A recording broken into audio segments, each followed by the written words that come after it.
Bonjour et bienvenue dans Moi et Alzheimer. Je me présente, je suis Agnès et ma mission, c'est d'impacter le monde sur la prévention de la maladie d'Alzheimer. Pourquoi? Parce que ma maman avait la maladie d'Alzheimer et j'ai vécu 13 ans avec elle et j'ai souhaité venir te partager justement cette expérience pour toi qui est impacté de près ou de loin par cette maladie-là, mais aussi ma vérité sur cette maladie-là. Donc aujourd'hui, je vais commencer par l'histoire qui m'a été racontée par le taxi de ma maman. Un jour, je reçois un appel du taxi de ma maman qui me dit: Agnès, je crois qu'il y a un souci avec ta maman. Je dis: ah bon, pourquoi? Je dis: je vais te raconter l'histoire. En fait, ma maman, elle avait une analyse d'urine à faire, elle avait appelé, et puis il lui a dit: plutôt que de vous emmener au laboratoire, je vais passer chercher le flacon et je l'emmènerai directement au laboratoire. Donc, passe chercher le flacon, on va au laboratoire et dit à la secrétaire: voilà, je vous apporte le flacon d'urine de Madame Intel, vous devez avoir une ordonnance. La secrétaire regarde et elle lui dit: non, il n'y a pas d'ordonnance. Et là, comme il m'a dit: je me suis senti un petit peu ballot quand même. Alors, tu vois, cette histoire, elle peut apprêter à rire, mais sur le coup, oui, j'ai ri, comme toi, tu peux rire en t'imaginant le taxi avec le flacon d'urine faire son chemin et arriver au bout pour lui dire: non, il n'y a pas d'ordonnance. Et moi, au début, c'est vrai que comme toi, j'ai rigolé. Et puis ensuite, je me suis dit: c'est quand même bizarre parce que ma maman, elle n'aurait jamais fait ça auparavant.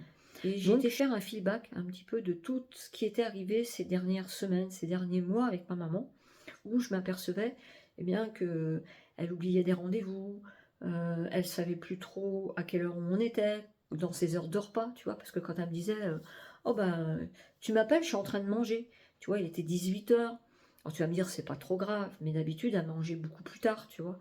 Et elle me disait: ah non, c'est l'heure de manger, comme les relations avec les voisins qui s'étaient vraiment effacées. Parce que, elle était devenue très très exigeante, et puis les voisins, comme ils ont le même âge qu'elle, ils ont aussi les mêmes problèmes, et ils n'avaient pas forcément le temps de venir l'aider ou l'emmener en ville, quoi. Et donc, quand j'ai fait ce feedback, je me suis dit: oui, en effet, il y a un souci.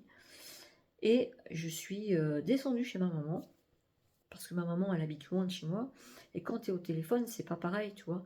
Elle me racontait tout le temps la même chose, qu'elle avait été faire les courses, qu'elle avait fait sa promenade avec son chien, qu'elle avait rencontré telle dame et qu'elle avait l'habitude de la rencontrer, qu'elle mangeait à telle heure, qu'est-ce qu'elle mangeait. Et tu sais, quand tu fais un feedback, c'est là que tu t'aperçois: oui, c'est vrai que ça fait plusieurs semaines qu'elle me raconte tout le temps la même chose, ou qu'elle me demande les enfants, comment ils vont, qu'est-ce qu'ils font, qu'elle se souvient plus de ce que font les enfants. Tu vois, ça, c'est des petits signaux, mais que toi, tu vois pas, parce que tu es dans le déni, parce que tu te dis: mon parent vieillit, et c'est normal que sa mémoire ne soit plus aussi bonne. Et suite à ce feedback, j'ai dit: je vais descendre voir ma maman, vraiment, voir ce qui se passe. Mais je vais pas la prévenir. Parce que d'habitude, j'avais l'habitude de la prévenir. Donc tout était prêt, carré et tout ça. Et je vais voir comme ça comment ça fonctionne. Et je suis descendue. Alors elle était très étonnée de me voir. Et la première chose, c'était: t'aurais dû me prévenir. Ben oui, parce que tu comprends, comme je ne l'ai pas prévenue, elle n'a pas eu le temps de préparer. Donc je l'ai mis un petit peu dans une position d'inconfort, parce que quand tu as la maladie d'Alzheimer, tu es dans le déni, mais un déni conscient, c'est-à-dire que tu veux pas que les autres sachent que tu as la maladie, parce que inconsciemment tu sais comment ça se termine, et donc comment ça se termine, c'est la perte de ton autonomie, et c'est aussi la perte de ton intimité. La maladie d'Alzheimer, c'est comme si tu étais sur la plage, tu es en maillot de bain, il y a plein de monde, c'est génial, il fait beau, tu te sens bien, et puis d'un seul coup, ton maillot de bain lâche. Voilà ce que tu ressens quand tu découvres que tu as la maladie d'Alzheimer. C'est pour ça que tous les malades sont dans le déni. Comme toi au départ, tu l'es parce que tu te dis: c'est normal, mon parent vieillit, donc sa mémoire est moins bonne. Voilà.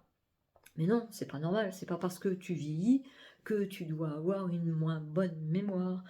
D'accord, on est bien d'accord. Dire: qu'est-ce que tu as mis en place? Qu'est-ce que tu as fait suite à ça? eh bien, j'ai donné un tas de coups de fil à différents organismes parce que je ne savais pas trop où m'adresser.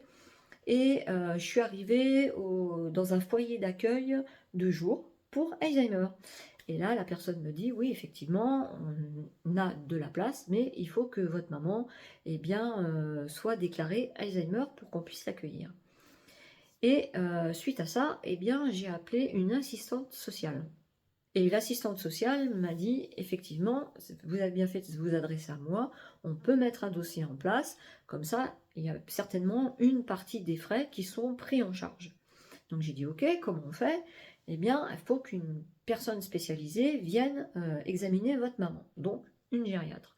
Alors, quand elle m'a dit ça, la première question que je me suis posée: «Comment je vais pouvoir faire accepter à ma maman de passer un test pour entrer dans un centre d'accueil Alzheimer?»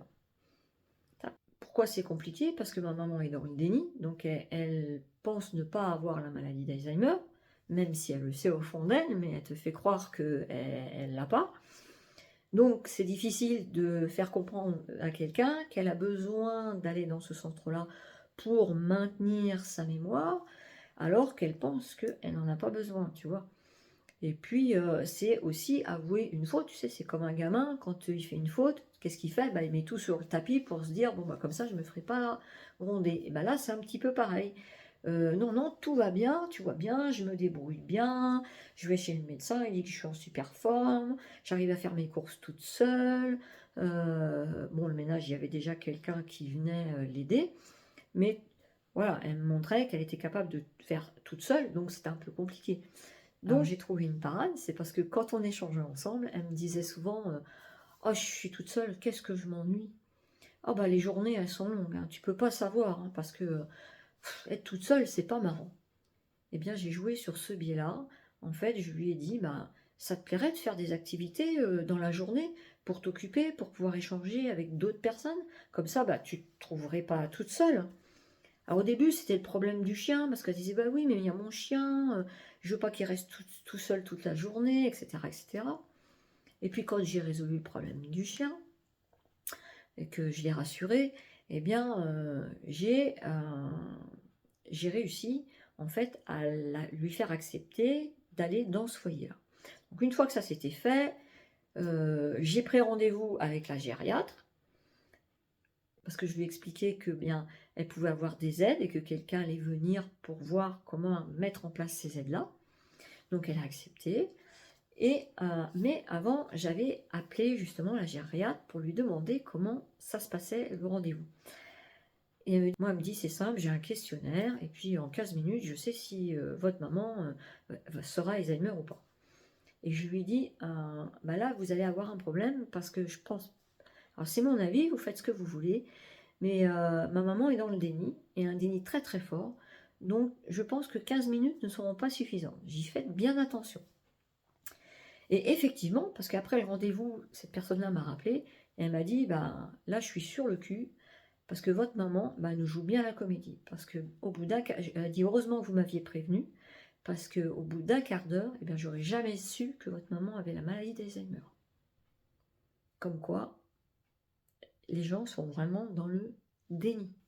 Voilà, c'était mon partage du jour. Eh bien, si tu as trouvé un intérêt à cette vidéo, si ça t'a aidé, eh bien, like, abonne-toi, partage. Et si tu es thérapeute, eh bien, tu peux venir échanger avec moi sur le pourquoi et le comment, surtout, je fais de la prévention de la maladie Alzheimer. Voilà, je te dis à bientôt.